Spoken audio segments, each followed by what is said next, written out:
What is up, everybody, and welcome back to another artist episode of Tattoo Critiques. My name is Pony Lawson, a tattooer of 23 years, and I'm here to help you with some advice or some tips on how to help your tattoo process go just a bit smoother. So let's get into it.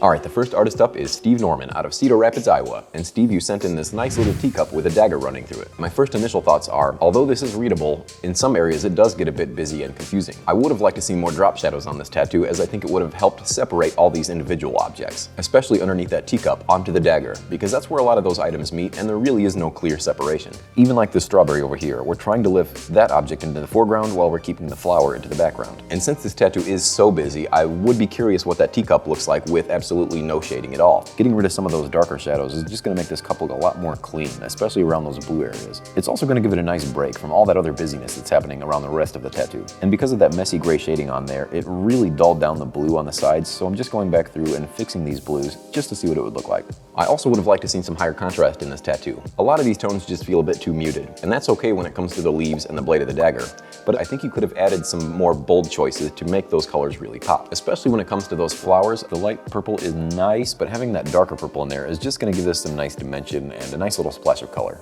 And the same thing could be said about those gold areas. Pushing those browns and oranges just a bit further would help make this thing look a lot more gold. Now, when we think of gold, our minds usually think of a nice bright yellow, but we need those darker tones, those browns and oranges, keeping in mind where your light source is sitting, and of course adding those shadows where they're needed. I'm also not the biggest fan of the seeds in the strawberry. They look a lot more like poppy seeds than they do strawberry seeds. So all I'm really doing here is adding these little teardrop shapes instead of dots to make them look like seeds. And then I'm going back on top of those tear shapes with a lighter color of the red, just to make it look like those seeds are pushing to the surface.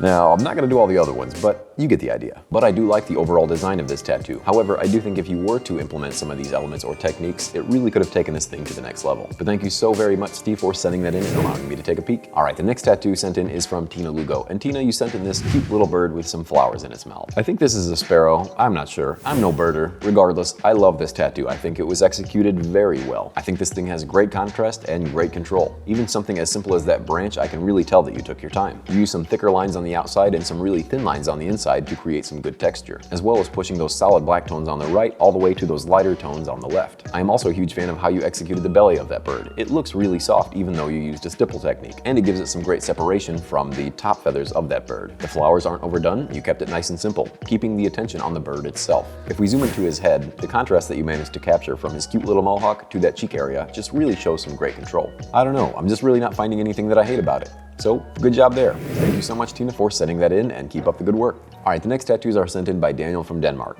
Daniel, the first tattoo we're going to be looking at is this panther with this woman's face on the back.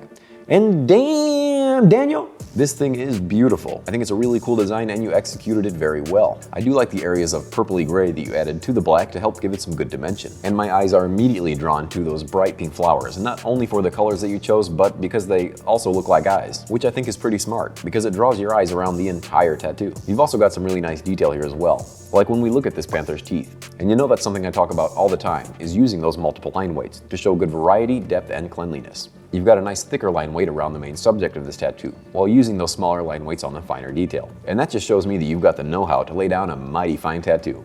Let's check out another one you sent in to see if you applied that same knowledge. And here you sent in a traditional inspired hand holding a rose. And just like the last one, I see the same concepts applied here. For the most part, I do think you have your line weights on point. There is just one little area that bothers me. I do wish you had a fatter outline around that ring. Since the ring is on top of the fingers and you have the room to do so, I would have liked to seen a fatter outline just to give it some separation from those fingers. The red looks very saturated, and I do love those pinkish red fingertips as well. I think it's a nice addition. It almost looks like they got pricked by the rose, or there's some sort of pain there. But if I zoom in here, I do see you went out of the lines a little bit. I do think you may have gone over those outlines just a bit with that red, and I think that's why those outlines look a bit dull, but I do see a little bit of overrun on that bottom petal. Just giving me an indication that maybe you did go a little bit over those outlines with that red, or maybe you rushed through it just a hair. But overall, I do think you have a very nice contrast in this tattoo, especially because red and green are naturally contrasting colors. And you've got that nice blue in there that just gives it some extra flavor. So great job on both of these, Daniel, and thank you so much for sending them in. Alright, real quick, I want to take a break and give a shout out to the sponsor of this channel, Mad Rabbit Tattoo Aftercare, the all-natural solution to help keep your ink looking vibrant and fresh. Say goodbye to harsh chemicals and hello to happy, healthy tattoos. To try Mad Rabbit, use the link below and use code PONY20 to save 20% off of any Mad Rabbit product. All right, back to the show. And the next tattoo sent in is from Robert Tinca. Robert, you say you've been tattooing for about 2 years. You'd like me to be brutally honest and tear this thing apart. Well, thank you for allowing me to do so because it could use some work.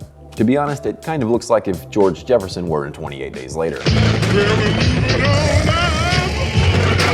But all jokes aside, I'm not quite sure you're ready for portrait tattoos just yet. If you're trying to make realism your thing, maybe start out with roses or somebody not quite as recognizable. Because even though I haven't seen Peaky Blinders, I still know what Thomas Shelby looks like. And this is not it. I think tattooing celebrities is one of the harder things to do, because you're not only being critiqued by me, but you're being critiqued by their entire fan base. But let's get into what really throws me off about this piece in particular. The first thing being that ridiculous afro. Now I know that's not really an afro, but just the way that you shaded around this entire piece just makes it really look like hair, especially when it comes to the sides of his face. And to be honest, it doesn't really look like you have great control when it comes to this tattoo at all, because if we look down near his collar, around his shoulders, and around his hat, cigarette, and mouth, these are all just very shaky lines. I think it is okay to lightly sketch in some of your starting lines, but you have to go back and clean up those lines before finishing the tattoo. And definitely before you send it in to me.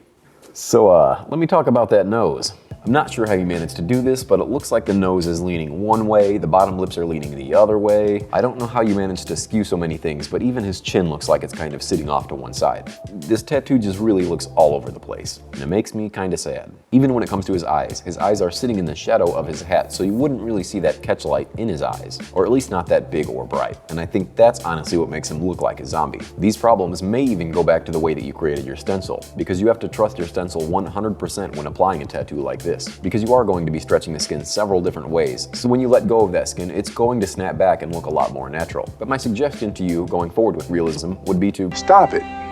Get some help. Or at least try something that's not so recognizable. The good news is, I think a lot of that client's hair is going to grow back and hide a lot of these messy details. But thank you, Robert, for sending that in and allowing me to be honest. Up next, we've got a black and white samurai mask sent in by Juice. Juice, you did send in a healed photo of this tattoo as well, so we can kind of compare and contrast. But let's check out this fresh one so we can see what this looked like from day one. Now, in my opinion, this thing is pretty clean for being so small. It's got a lot of nice detail, but everything is completely readable. But one of the first things I am concerned about is all this white, as it doesn't look like it's been completely hammered in. And it's used quite a bit throughout the entire tattoo. I don't think any of those highlights are in the wrong spot per se, but I do think you could have been a little more selective and more bold with those choices. I do like how you've got some nice stipple shading in the teeth, just giving it some nice separation from the mag shading that's everywhere else. I'm not 100% sure you used mag, but you can definitely tell that you used a different technique on those teeth. Before we move on to the healed photo, let's take a look at that rope. I do think if you were to omit the white from that rope, it would make the other white parts in the tattoo stand out a bit more, but since you do have the white in that rope, it just kind of brings everything to the same level. All right, moving on to the healed photo. Now it does look like a lot of that white has fallen out, and it does seem like you may have used it as a bit of a crutch. And as this thing ages, that white is only going to fall out even more. And as it falls out, you can expect to happen what we see here. Those dark edges just aren't as sharp or clean as they should be. I do think if you were to have tightened up those areas around the white, then you wouldn't have to rely so much on them healing up very well. I'm not saying this is a bad heal by any means. It just doesn't look as sharp or clean as it did when it was fresh. Because again, I think those white areas really helped crispen up those edges, but you have to anticipate that those whites will fall out. Even though they may not. You have to make sure that this thing is finished 100% before applying any whites. I would be proud of this tattoo, and I think you should be proud of this tattoo. I just think a lot of people rely on whites way too much, and I honestly think that's a bit of an amateur move. I think the sooner you get away from that crutch, the stronger your tattoos are going to be, and those areas are going to stay a lot more crisp for a lot longer. But again, I think this is a great tattoo nonetheless, and thank you so much, Juice, for sending that in. All right, that's going to wrap it up for the critiques this week, but you know we got to bring up my favorite tattoo of the week, which was sent in by Daniel with this super sick panther tattoo. I think this thing has all the right elements to make a very solid tattoo. The control, the saturation, and the line work are all on point. Those little details with multiple line weights to the bold color choices that really bring your eye around this entire tattoo just really show that Daniel is a true professional. So congratulations, Daniel, on being my favorite this week. All right, before we go, you know we got to talk about my featured artist who I think you should all be following. And that featured artist is 85 Tattooer out of South Korea. 85 Tattooer has a very unique style with extremely clean lines and a super bright color palette. But what I find most interesting about his style is his ability to keep these tattoos completely legible while having this nice gritty feel to it. I just think some of these designs shouldn't look this good on skin, and it blows me away that he can pull it off. These little devil heads and tigers seem to be a staple in his work, and they are amazing. But I encourage you to dig deeper because some of his one-off pieces are just remarkable. So you know the drill. Head on over to his page, give him a follow, and let him know I sent you. So my friends, that's going to wrap up this episode of Tattoo Critiques. Once again, I want to thank all the artists who submitted their work. And what do you guys think? Did I get it right this week? Let me know in the comments below. Don't forget while you're here to subscribe, hit that like button, all the other fun stuff, follow me on Instagram, and as always, I will see you all next week.